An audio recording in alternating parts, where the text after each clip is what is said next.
여러분, 혹시 이런 생각 해보신 적 있으신가요? 나는 왜 이렇게 열심히 사는데 자산이 안 늘까? 같은 나이, 비슷한 직장, 비슷한 연봉인데. 왜 저 사람은 벌써 집을 샀지? 혹시 내가 뭔가 잘못하고 있는 건 아닐까? 오늘 이 영상을 보시고 나면 그 의문이 풀릴 겁니다. 그리고 아마 마음이 좀 씁쓸해지실 수도 있어요. 왜냐하면 답이 생각보다 훨씬 단순하거든요. 바로 이겁니다. 부모 재산이 곧 내 미래였다. 2026년 3월 한국금융연구원이 충격적인 보고서를 발표했습니다. 1999년부터 2023년까지 무려 24년치 데이터를 분석했더니 결론이 딱 하나로 나왔어요. 신혼부부가 독립한 뒤 5년 뒤 순자산이 얼마냐? 이게 본인의 노력보다 부모 재산과 훨씬 더 강하게 연결돼 있다는 겁니다. 그냥 연결된 정도가 아니에요. 부모가 자산 상위 계층일수록 그 영향력이 압도적으로 컸습니다. 반면 부모가 하위 계층이면 자녀가 아무리 열심히 해도 그 격차를 따라잡기가 구조적으로 어렵다는 거예요. 잠깐 여기서 끝이 아닙니다. 더 충격적인 숫자가 있어요. 지금으로부터 20년 전인 2007년에 집이 있었던 청년, 그리고 집이 없었던 청년.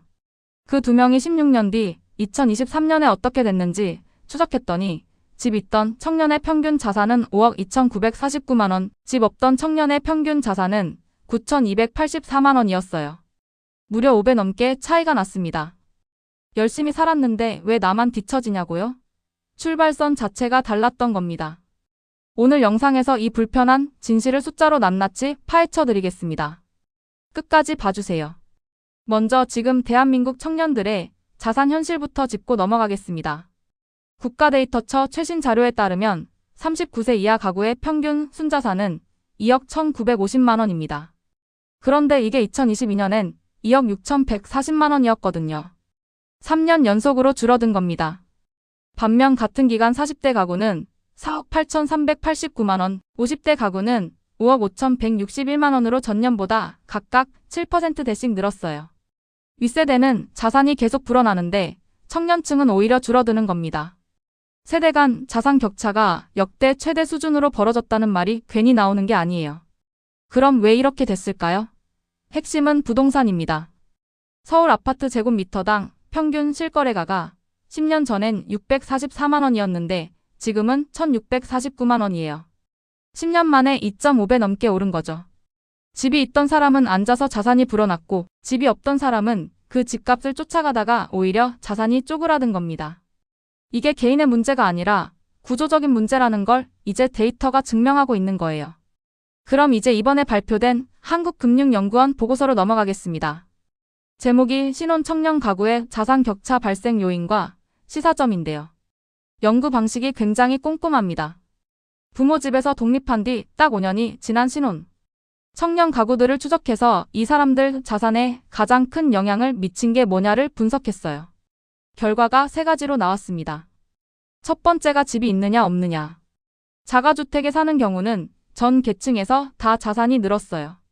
이건 당연한 얘기처럼 들리는데 특히 수도권에서 자기 집을 가진 경우 상위 계층의 자산이 훨씬 더 크게 불어나는 현상이 나타났습니다. 집값 오른 만큼 자산이 커지는 거니까요. 두 번째는 빚을 어떻게 쓰느냐. 여기가 정말 충격적인 대목입니다. 같은 빚인데 계층에 따라 효과가 완전히 반대예요. 자산 상위 계층은 대출을 지렛대로 써서 자산을 불립니다. 부동산 사거나 투자하는 데 쓰는 거죠. 반면 자산 하위 계층은 빚이 생활비 마련에 쓰이다 보니까 원리금 상환 부담만 커져서 오히려 자산 형성이 더 느려집니다. 같은 대출 1억을 받아도 어떤 사람은 그게 자산 증식의 무기가 되고 어떤 사람은 발목을 잡는 족쇄가 되는 거예요. 이게 바로 빈익빈 부익부가 심화되는 메커니즘입니다. 세 번째가 오늘의 핵심 부모 자산입니다. 부모 순자산이 높을수록 자녀 세대의 자산 형성에 미치는 긍정적인 영향이 훨씬 크게 나타났어요. 그것도 이미 자산 상위 계층인 청년일수록 부모 자산의 영향력이 더 강했습니다. 즉, 있는 사람한테 더 몰아주는 구조인 거죠. 자, 그럼 실제로 부모 찬스 얼마나 차이가 나는지 구체적인 숫자로 볼게요. 앞서 말씀드린 한국보건사회연구원 연구를 보면요. 2007년 당시 19세에서 34세 청년들을 2023년까지 16년 동안 추적했습니다. 부모 지원 등으로 일찍 부동산 시장에 진입해서 집을 산 청년은 16년 뒤 평균 총 자산이 5억 2,949만 원이었습니다. 반면 청년 시절의 생활비 때문에 빚을 지고 집도 없었던 청년은 나중에 집을 사도 평균 총 자산이 9,284만 원에 그쳤어요. 5억 2,949만 원 대 9,284만 원. 약 5.7배 차이입니다. 그리고 자산 상위 집단이 받은 증여나 상속이 평균 1,034만 원인데 최하위 집단은 247만 원에 그쳤어요. 4배 이상 차이가 나죠. 이게 단순한 용돈 수준이 아닙니다. 아파트 계약금이나 전세 보증금 보태주는 그 돈이 16년 뒤 자산 격차를 5배 이상으로 벌려놓은 겁니다. 이제 더 무서운 이야기를 해드릴게요. 지역 격차까지 더해지면 이 문제가 완전히 새로운 차원이 됩니다. 한국은행이 OECD와 공동으로 연구한 보고서에 이런 내용이 나옵니다. 비수도권에서 태어나서 고향에 남은 청년들 중 부모 소득이 하위 50%인 경우 그 자녀도 여전히 소득 하위 50%에 머무는 비율이 무려 80%를 넘었습니다. 10명 중 8명이 부모 세대의 가난을 그대로 이어받고 있다는 거예요. 더 놀라운 건 비교 수치입니다. 1970년 대생 때는 이 비율이 50%대 후반이었어요. 그런데 1986년에서 1990년생한테 오면 80%가 넘어버립니다. 세대가 지날수록 계층 이동이 더 어려워지고 있다는 거예요. 개천에서 욕 난다는 말, 우리 부모 세대 때도 쉽지 않았지만 지금은 통계적으로 거의 불가능에 가까워지고 있는 겁니다. 그리고 학력도 더 이상 계층 이동의 사다리가 아닌 상황이 됐어요. 비수도권 저소득층이 지역 대학을 졸업했을 때 평균 소득 100분위가 오히려 54.5%에서 39.7%로 떨어졌습니다. 지방 대학 나오면 대학 안 나온 것보다 소득 순위가 더 낮아진다는 거예요. 이게 우리 현실입니다. 반면 부모 소득이 높고 수도권 대학을 나온 경우는 61.5%에서 66.5%로 올라갔어요. 같은 대학 졸업장인데 부모 재력과 거주 지역에 따라 완전히 반대 결과가 나오는 겁니다. 그럼 이게 개인의 문제냐, 사회의 문제냐? 이 질문이 제일 중요합니다. 경제학의 귀인 편향이라는 개념이 있어요. 어떤 결과의 원인을 잘못된 곳에서 찾는 거예요. 쉽게 말하면 금수저가 성공한 걸 보고 저 사람은 능력이 뛰어나니까 성공한 거야 라고 착각하는 겁니다. 실제로는 태어날 때 이미 유리한 출발선에 서 있었을 수 있는데도요. 반대로 흙수저가 자산 형성에 실패하면 저 사람은 노력이 부족했겠지 라고 생각하기 쉬운데 데이터를 보면 구조가 그걸 막고 있는 경우가 훨씬 많은 거예요. 한국은행은 이 불평등이 단순히 개인을 넘어서 초저출산과 국가 잠재 성장률 하락의 근본 원인이라고까지 말합니다. 아이를 낳아봤자 흙수저로 태어나면 미래가 없다는 인식이 퍼지면 당연히 출산율이 떨어지는 거거든요. 이게 그냥 경제 뉴스가 아니라 우리 사회 전체와 연결된 문제입니다. 그럼 정부는 뭘 하고 있냐고요? 전문가들이 제안하는 방향은 크게 세 가지입니다. 첫 번째, 주택 정책은 실거주 중심으로 바꾸고 공공임 대주택을 늘려서 주거비 부담 자체를 줄여야 한다는 거예요. 출발선을 좀 맞춰줘야 한다는 거죠. 두 번째, 청년 대출이 상환 능력을 넘지 않도록 관리하고 금융 교육을 강화해야 한다는 겁니다. 하위 계층 청년이 빚으로 더 가난해지는 악순환을 막아야 한다는 거예요. 세 번째가 가장 핵심인데요. 어릴 때부터 자산을 형성할 수 있는 제도적 지원이 필요하다는 겁니다. 2026년부터 도입된 청년 미래적금이 바로 그 시도인데요. 청년이 월 최대 50만 원을 납입하면 정부가 6에서 12%의 기여금을 추가로 지원해주는 방식이에요. 저소득 청년일수록 더 높은 비율로 지원해서 격차를 줄이겠다는 취지입니다.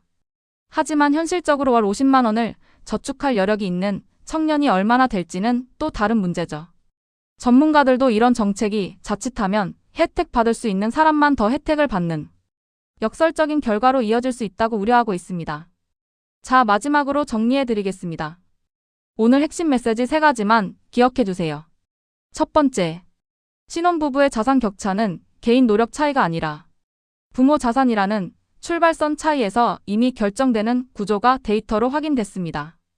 두 번째, 16년 전 청년 시절 집이 있었냐 없었냐가 지금 자산 5.7배 차이를 만들었고 이 격차는 앞으로 베이비부머 세대의 자산 이전이 본격화되면서 더 커질 가능성이 높습니다. 세 번째, 비수도권 저소득층 청년은 대학을 나와도 소득이 오히려 떨어지는 현실이 통계로 드러났고 계층 이동 가능성이 부모 세대보다 오히려 낮아진 것이 확인됐습니다. 이걸 보고 좌절하라는 게 아닙니다. 구조를 알아야 내가 어떤 선택을 해야 할지 보이거든요.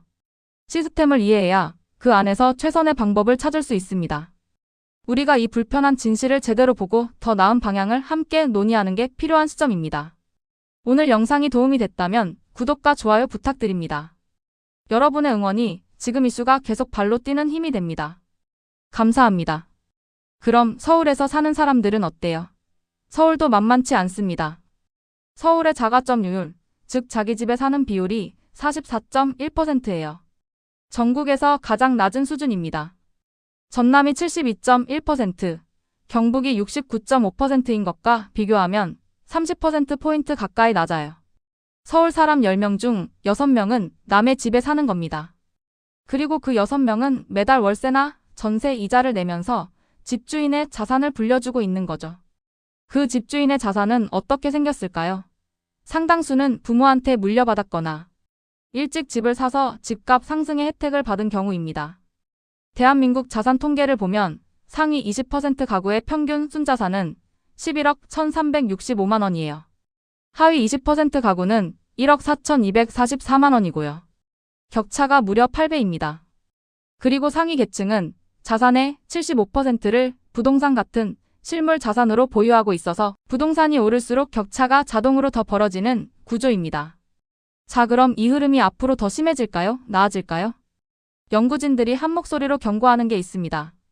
바로 베이비부머 세대의 자산 이전이 본격화되면 지금보다 훨씬 더 격차가 벌어질 수 있다는 거예요. 베이비부머가 누구냐면 1955년에서 1974년 사이에 태어난 세대입니다. 이분들이 지금 은퇴를 하고 있어요. 그리고 이분들은 이전 어느 세대보다 자산을 많이 가지고 있습니다. 부동산 가격이 폭등하는 시기에 집을 사신 분들이거든요. 이분들이 은퇴하면서 자녀들한테 자산을 이전하기 시작하면 어떻게 될까요? 부모가 자산가인 자녀는 갑자기 수억 원짜리 지원을 받게 되고 부모가 가진 게 없는 자녀는 아무것도 받지 못하는 거예요. 지금도 벌어진 격차가 이 시점을 기점으로 더 크게 벌어질 수 있다는 게 전문가들의 우려입니다. 실제로 금수저 미성년자 통계가 이 흐름을 보여주고 있어요.